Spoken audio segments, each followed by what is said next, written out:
लगातार रूस और यूक्रेन बीच जारी तनाव की शांतिपूर्ण समाधान की पैरवी कर रहे हैं। उन्होंने कई बार कहा कि इसके लिए भारत हर पहल करने के तैयार है। इसी बीच इंडिया टुडे ने अपनी रिपोर्ट में बताया है कि भारत के राष्ट्रीय सुरक्षा सलाहकार अजीत डोभाल रूस युद्ध का शांतिपूर्ण समाधान पर चर्चा के लिए मॉस्को जाएंगे। रूस और यूक्रेन भी कई बार इस बात को कह चुके हैं कि इस युद्ध को भारत कूटनीतिक तरीके से समाप्त करवा सकता है। हाल ही में जेलेंस्की ने इस बात को दोहराया था।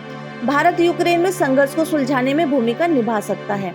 अजीत डोभाल के संभावित मॉस्को दौरे की खबर तब आई जब रूस यूक्रेन को जंग को लेकर इंडिया से दुनिया के और देश बड़ी आस लगाए हैं। इटली के पीएम मेलोनी ने शनिवार को कहा है कि भारत, चीन जैसे देश यूक्रेन में संघर्ष को सुलझाने में भूमिका निभा सकते हैं।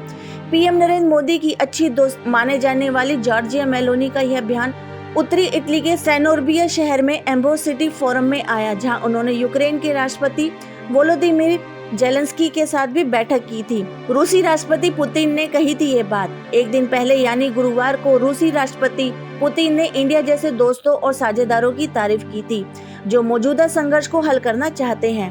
पीएम नरेंद्र मोदी 23 अगस्त 1924 को यूक्रेन की राजधानी कीव पहुंचे थे।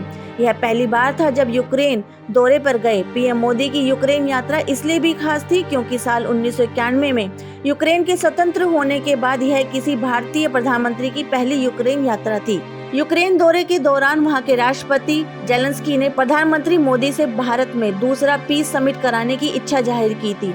पीएम मोदी ने इस दौरान कहा था कि भारत हमेशा ही शांति के पक्ष में रहा है।